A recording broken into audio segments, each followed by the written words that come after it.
Hello and welcome to the pilot episode of Execute with Emperor here on the Riot and Chill Network, where on this show we will be ranting and raving about everything Riot games and my dislike for it. So if you've watched the Riot and Chill podcast before, you know that I am extremely opinionated and I sometimes go off on tangents and rants about events that are going on and all that fun stuff. Well, now, if you are watching Execute, then you can find all my rants and raves in one spot here on the network.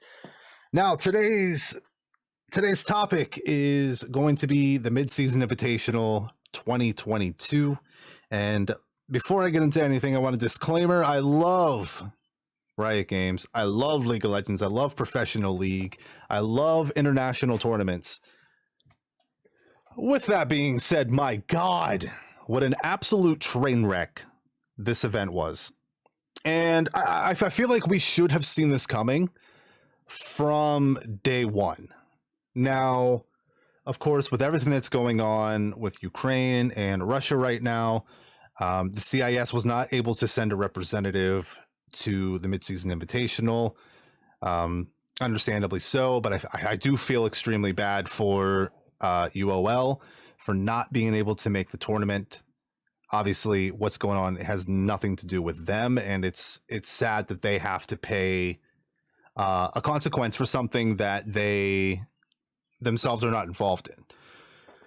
And of course, with RNG being the Chinese representative, was not able to travel due to the COVID issues. But yeah, so RNG was able to perform at the tournament, of course, being in China.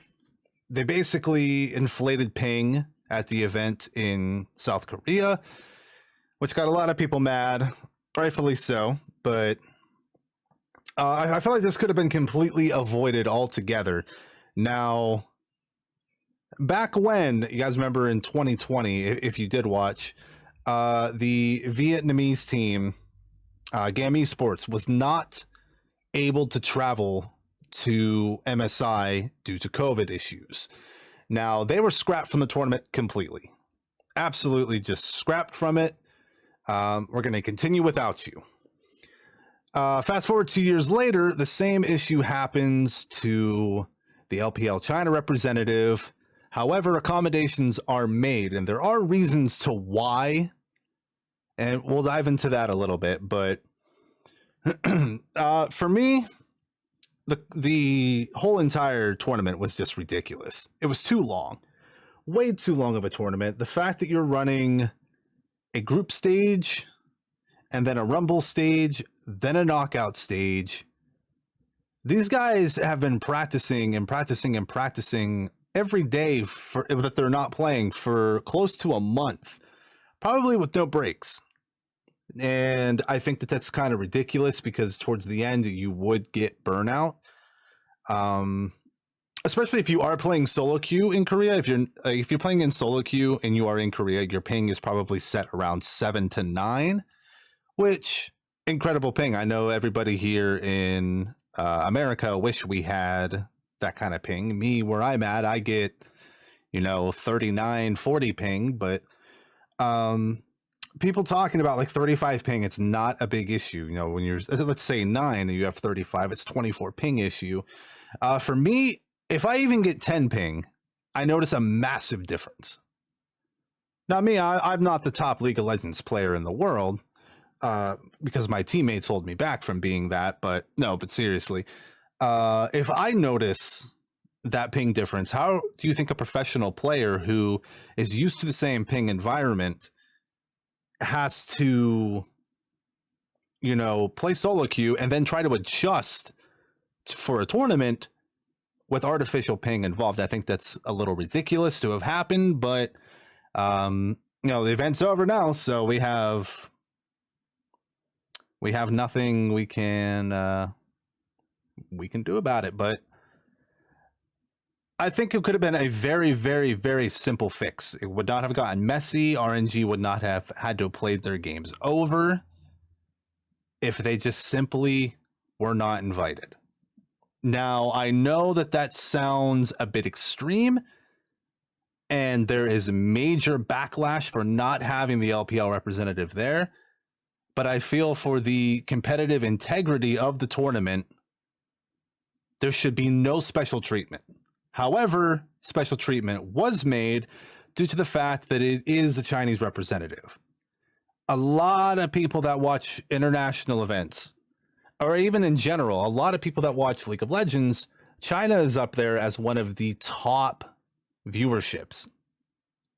And if there is no LPL representative, there is a massive cut in viewers. Now, I know LPL fans also watch LCK, but I don't think it's to that extent of what they watch with LPL. Now, again, I've said I love the LPL. Their region is so much fun to watch. Every team is such a blast to catch their games. However, favoritism, absolute blatant favoritism by Riot, because RNG was given the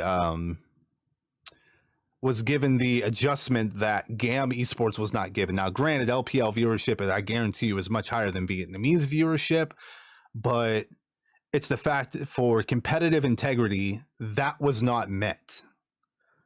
RNG was still allowed to participate in the tournament, although not being there. And according to a few reports that I read, a lot of people were very, very upset that there was no cams on there. There was no referee that was there. But then I've also seen some reports stating that the reason why they did not have cameras on is because the extra video feeds would not have been suitable for the internet. Therefore, it would have compromised their connections and to allow them to run as smooth as possible. Now, again, fishy. It's fishy. All of it's fishy. The referee I can also understand because, travel restrictions. But, I noticed a lot of the guys, well, not a lot of the guys, but a couple players from RNG, they were just using flat out earbuds. They weren't using actual headsets. They didn't have somebody tapped into them unless they were maybe on Discord and they had, or I don't know if Chinese, if over in China they use Discord or if they use something completely different, but if they had somebody in the call with them that was a Riot official, that I don't know. We probably won't know, but the fact that there was a statement released by RNG, when they had to replay their game, saying that they are being treated unfairly, the players are being treated unfairly. What's unfair is the fact that we were even in this position to begin with. Yes, the LPL is a massive viewership for League of Legends. However, this is your tournament. China is not the only team that is participating in this tournament. So all rules must apply to all teams. I guarantee you, you take a team like, let's see, who was, okay, Order. Order was the representative for the Oceanic region. If there was an issue with COVID where they could not travel, they would be scrapped from the tournament. Detonation Focus Me from Japan, scrapped from the tournament. GAM Esports. Well, GAM wasn't there. Saigon took their place, but Saigon Buffalo, if they couldn't travel, cut from the tournament. I feel like the only teams that would even be slightly compromised for would be the LCK and the LPL. NAEU probably somewhat, but would not be to the extent that the eastern regions would have to be, worked around. Now, moving forward, I am a little bit concerned about the World Championship. The World Championship is held in North America this year, coming down towards the end of the year. And new reports are coming out all the time that all these different variants of COVID's coming around. Is there going to be an issue? Because if there was an issue for this tournament, let's say that there's issues in China and Korea as far as travel restrictions. Would they strike China and Korea from the region, knowing that the tournament is held across the world in North America? Would they somehow regulate a ping where they would come up with an artificial ping where Korea would be sitting at, then each team would have like 100 ping, 150 ping just to try to play the game? Would they move the location of the tournament out of North America into a region that is more suitable for the LPL and the LCK representatives? We've seen favoritism just off of one team. Who knows what could happen with each region having 3, maybe 4. I don't know if those regions have a 4th that will go through the play-ins. But yeah, I don't know. There's so many things to speculate. There's so many things that are going on right now that we are not certain how they're going to be handled. And judging by MSI, Riot Games is not doing a very good job at handling these situations. The LPL ended up being winners of MSI. And this is not coming from a place of, well, they were the winners, so there was an issue. There has been an issue since the beginning. The LPL should have been given the same treatment that GAM Esports was given in 2020, and that is to be removed from the tournament. But I don't put the blame on RNG. I don't put the blame on the coaches. I don't put the blame on the players, any of the staff on that team. That is something that they have no control over. And I know I'm sitting here I'm harping on it, making it seem China's bad.